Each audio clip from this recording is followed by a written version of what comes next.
wasiiru dowlaha wasaaradda waxbarashada ee Soomaaliland Maxamed Xaaji Aadan Cilmi ayaa magaalada Burco ee gobolka Togdheer ku soo gabagabeeyay tababar u socday muddo 20 cisho ah qaar kamida macallimiinta ku takhasusay barashada dadka qaba baahiyaha gaarka ah ee indhoolayaasha iyo dhagoolayaasha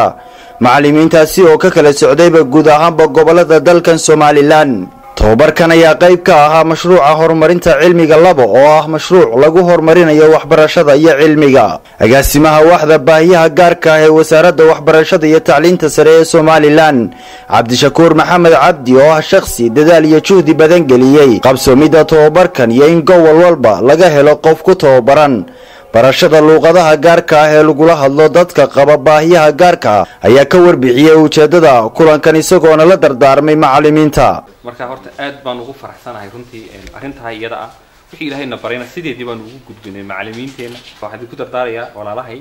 inaad waxa aad barateen idinku aad isku dirtaan cidna aydan sugin dadkiinuna idinku sugaya taas isuduwaha wasaaradda waxbarashada ee gobolka Togdheer Xasan Jaamac Warsame iyo Faadumo Daahir Ducaale oo ka socotay hay'adda Care ayaa iyaguna sheegay sida ay xaq ugu leeyihiin dadka qaba baahiyaha gaarka ah inay helaan waxbarasho la mid ah kuwa caadiga ah iyagoo amaanay agaasimaha waaxda baahiyaha gaarka ee wasaaradda waxbarashada Soomaaliland oo ku tilmaamay shakhsi si fiican u gutay waajibaadkiisa wasiiru dowlaha wasaaradda waxbarashada ee Soomaaliland Maxamed Xaaji Aadan Cilmi ayaa ku dheeraaday sida ay uga go'an tahay ka wasaarad ahaan iyo ka xukuumad ahaanba u raadinta xaq iyo xuquuqda dadka qaba baahiyaha gaarka ah ilaahay baa nasaaray oo waxa weeyaan waajib bay nagu tahay hal wixii aanu qaban karro inaanu qabano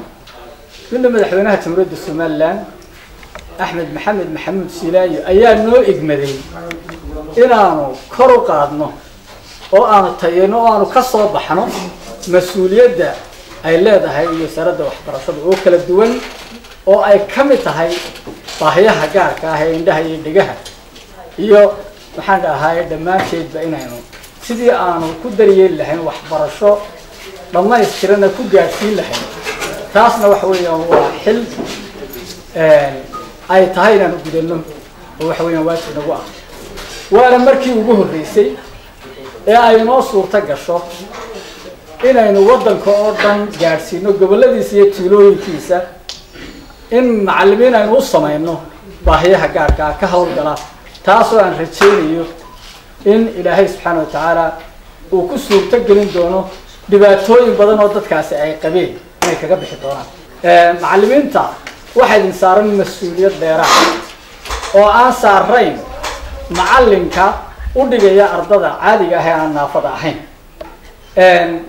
mas'uuliyadda caynkaas waxaan rajaynayaa hadii la ka dhigo ka soo baxdaan gabagabadiina waxa uu wasiiru dowlaha wasaaradda waxbarashada Soomaaliland halkaasi shahaadooyinkii ku guddoonsiiyay xubnihii macallimiinta ahaa ee uu soo dhamaaday tababarku Cabsa Faarax Cabdilaahi TV-ga qaranka Soomaaliland Burco